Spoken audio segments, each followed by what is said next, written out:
Montezuma, the Aztec emperor who sacrificed 10 people a day. Montezuma II was the Aztec emperor, and the Aztecs were Indians who lived in Tenochtitlan or Mexico City. No, they weren't the same as the Incas. They had their bad sides, but they weren't Incas. And the Mayans were a different nation. They lived in Yucatan, Tabasco, and Guatemala, and they made sculptures for museums. The Toltecs, who lived just before the Aztecs, are believed to have reached a high level of civilization. The Toltecs invented the Aztec calendar, which wasted a lot of time. There were only 5 days in a week and 20 in a month. The days were called Ecatl and Cotl and Mazatl and Atl, and so on, and the months were called Atlacoalco and Itzalcoalistli and Huataculhuatl, which didn't make them any easier to bear.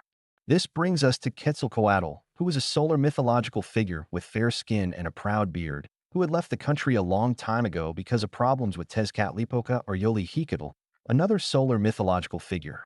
But he promised to return in the first year of academic and pick up where he left off. Well, one day in the first year of academic, as Montezuma sat on his throne, his head adorned with the long green feathers of the Quetzal bird, set off in a very refined way by a few bright red feathers, he looked angrily at 30 or 40 of his children playing in a corner with some Mexican beans and wondered if it was worth being emperor of the Aztecs when all it brought you was a few beans. Anyway, someone broke in and told him that a white-skinned, bearded stranger was approaching Mexico City. Naturally, Montezuma thought it might be Quetzalcoatl. Then he changed his mind. Montezuma was a weak, hesitant man. He never knew what his next move would be. So he sent the stranger a feather embroidery and told him to go. Then he sent him some more feather embroidery and told him to come back. And of course, it wasn't Quetzalcoatl. It was Hernando Cortez with an army of Spanish on horseback and a Mexican woman named Marina, who served as his privy counselor.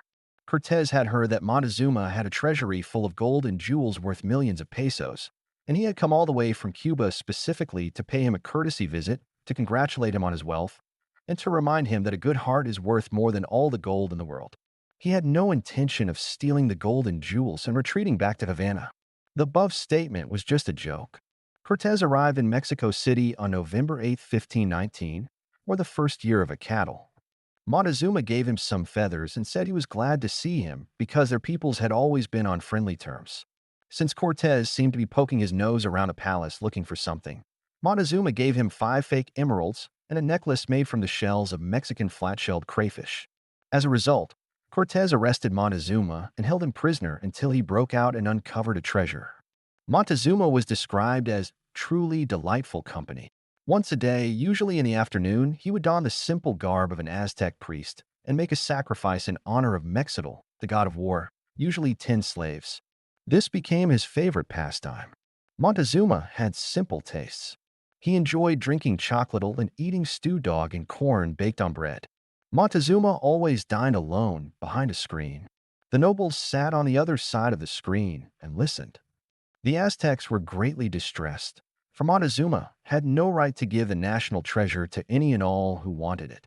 So Montezuma appeared on a roof of the palace and told them that Mexico had changed for the better and that everything would go smoothly from here on out, but only if they left it to him. Then one of the Aztecs picked up a rock and threw it at Montezuma's head, and that was the end of him.